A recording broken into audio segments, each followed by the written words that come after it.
Lewis.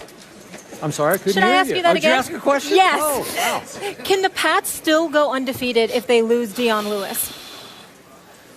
I say yes, Stephen A., but obviously this will make it a little tougher. Mm-hmm. Dion Lewis is, or maybe I should say was, their Darren Sproles. He was the lightning, the newly found lightning to LeGarrette Blount's thunder. And you could say he was the icing to a great cake. And the neon icing could be gone now. It sounds bad. It seems like almost hopeless at this point for Dion Lewis to be available for the rest of the year. But the cake remains. And the cake just might be the greatest cake that's ever been baked, because the cake is Tom Brady. And some good cake. Yeah, some pretty good cake. And the point about Tom Brady is he is on a mission to deflate every opponent he faces. He's trying to take it out on the NFL that tried to take it out on him, that tried to frame him, in his view, for Deflategate. And he was special again yesterday. He's playing at a level I don't think any quarterback has ever known before. I'm not saying he's the greatest quarterback ever, because his resume is unfinished, but he's playing at a level I've never seen a quarterback play at. And he's doing that despite the fact that you realize his best offensive lineman, Nate Solder, is gone for the year. His second best offensive lineman, Sebastian Vollmer, knocked out yesterday with a head injury. We don't know how long he's going to be out. The third best offensive lineman, Marcus Cannon, didn't dress yesterday because he's still suffering with a foot injury. They are down to makeshift, inexperienced. It's by far the most inexperienced offensive line in the NFL. And Brady continues to operate at that same level because he's reading it, he's seeing it before the defense even knows what's happening. Mm-hmm. He's picking the right receiver pre-snap, and he's getting rid of the ball in a record rate, 2.5 seconds per play. Right. So the point is that they're going to miss Dion Lewis, but when you're operating at that level, I don't know. Again, you've already picked Denver to win at Denver, right? Yes. Okay. I don't know how they're going to block Denver's pass rush, but every week I say, how can you block that pass rush? And they do.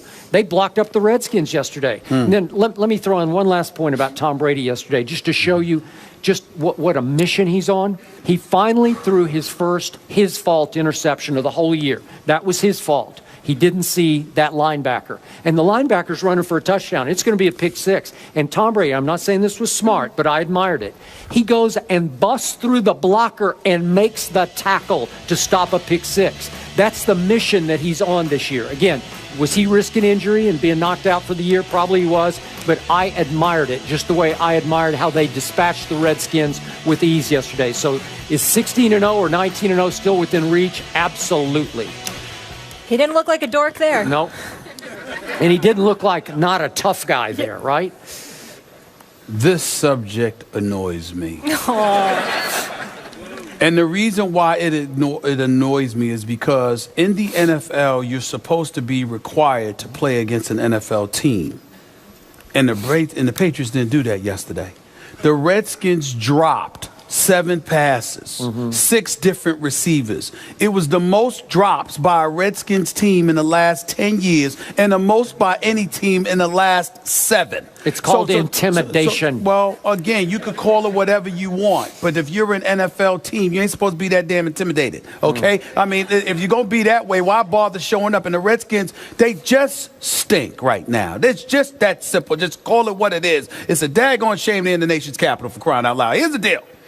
When you look at Tom Brady, 9 for 9 on screen passes. Well, what do you want, a cookie? I mean, the man is a great quarterback. We know it. He's a 4-time Super Bowl champion.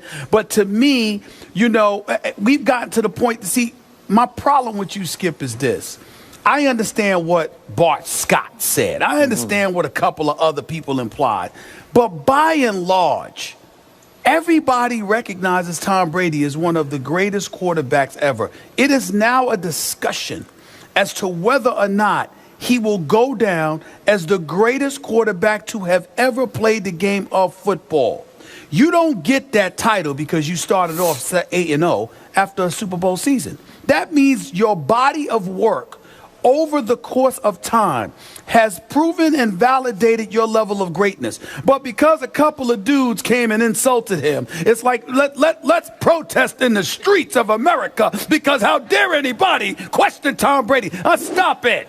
The man is great. Did he insult him? Did Bart Scott insult him? Yes, thank you. Yes, we both acknowledge that. But the point that I'm trying to make to you is that a defensive player would usually, they would usually come at you. I remember Joey Porter playing for the Steelers, and he went off about Peyton Manning and how Peyton Manning engages in all the trickery and all of this other stuff, and then the Steelers went out and beat him in a playoff game, okay? But that didn't negate the fact that he was trying to highlight and call out Peyton Manning because Peyton Manning tries to beat you cerebrally. And when you're a defensive player, if you're a middle linebacker calling plays and calling schemes, you're going to react differently than somebody who's at the line of scrimmage and is just trying to get to the quarterback. You want one of those mano-a-mano kind of things, and when you don't get it, you get very, very frustrated. So a Bart Scott or somebody calling out Tom Brady, it wasn't surprising. It was insulting. It was insulting, especially towards Tom Brady. But it wasn't surprising because a lot of guys feel that way. All I'm trying to say is this.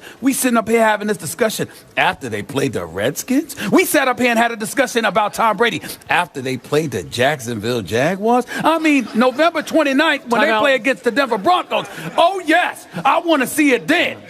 Because they will be coming. The question was, can they still go unbeaten without Dion Lewis? Well, you the one that went all over the place with your Brady stuff. Okay. I didn't do that. You did. The question wasn't, is Tom Brady the all-time greatest quarterback? But you went all over the place with Tom Brady. Well, you went all over. You did everything but bringing flowers. Still have Brady. You did everything but bringing flowers. I'm just saying enough of this. Enough of this. Tom Brady. Can they still go unbeaten without Dion Lewis? Skip, why are we asking me that question? I said they weren't going unbeaten even with Dion Lewis was available. Okay. So why would I think they're not now? You still think why? that? What do you mean? Why wouldn't I think that? I mean, it's not like Denver lost somebody. New England, I predicted, would lose to Denver November 29th in the Mile High City. You sticking with it? Hold on. When they had Dion Lewis. So why did you see Denver yesterday? I'm asking. You did not. No. To get back to what you were saying in light of New England losing Dion Lewis, not in light of how Denver looked. You asked me in light of how Denver's your team. I didn't pick Denver to win that game. But that's what I'm saying. We're talking about New England. Are you still standing by your pick? Why not? Of course I am. They lost yesterday. They looked exposed. So what? Andrew Luck took them apart. That's me. I believe that Denver will win on November 29th.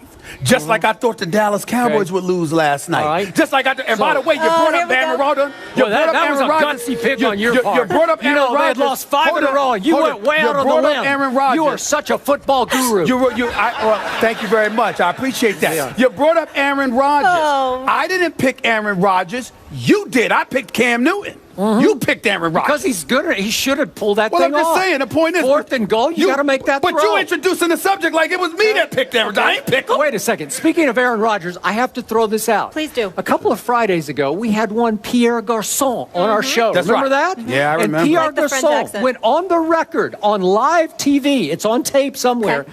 He said that Aaron Rodgers is clearly a better quarterback than Tom Brady. So what happened on the first throw of the game for the Redskins yesterday? It hit Pierre Garçon right in the hands, and karma happened. The K That's what word. happened. I knew the it was ball coming. ricochets up, and it gets intercepted. And they are off to the races with how many drops did they have? So, I just want clarification. Karma. Yes.